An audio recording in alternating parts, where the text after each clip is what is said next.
Artificial intelligence is transforming how teams manage product data and streamline complex processes. The latest advancements are focused on making systems smarter, more intuitive, and more efficient for everyone involved. I kind of talked about this as this 360-degree view of the asset information. What else can you do? What else can you do when you connect the upstream information that originated out of Windchill that talks about parts and which part to use, and then obsolescence of that particular part? Well, you can start to figure out where within my entire install base, I'll give you an example. You can run specific service campaigns. Where in this entire, let's say that you have a part that you know that's going to become obsolete in 1 year.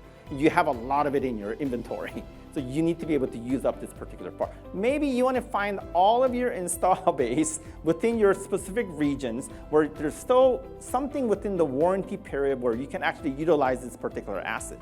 And then you can identify where every one of those things are located.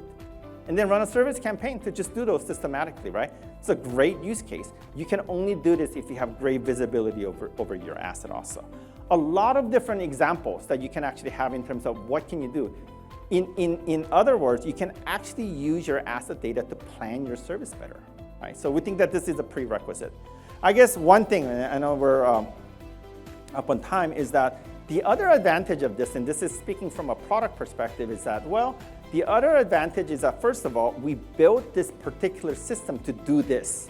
This is not a data warehouse system. This is a system that is designed to hold asset information throughout its asset lifecycle. That's one. But secondly, from my perspective, is that this is an application that is built in 2025.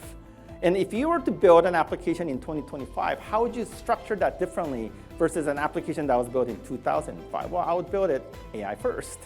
So if you kind of think about this type of data application, you kind of think of it as like, wow, we have a lot of data. We have different ways to be able to flag data, make that particular data better.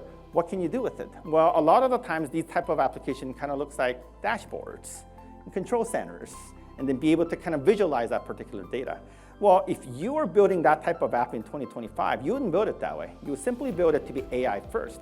You would build an interface where you simply ask, what is the data that you're trying to look for? And you try to iterate on it, right? So what we build is that what we call an AI canvas is that it's an interface where you can say, hey, assuming that all of my asset data is correct, what is the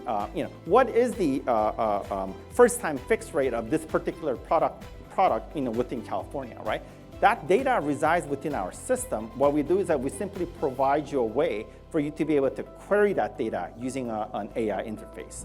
With AI-first design, PTC empowers teams to plan smarter, act faster, and unlock new value from their asset data, no matter how complex the install base.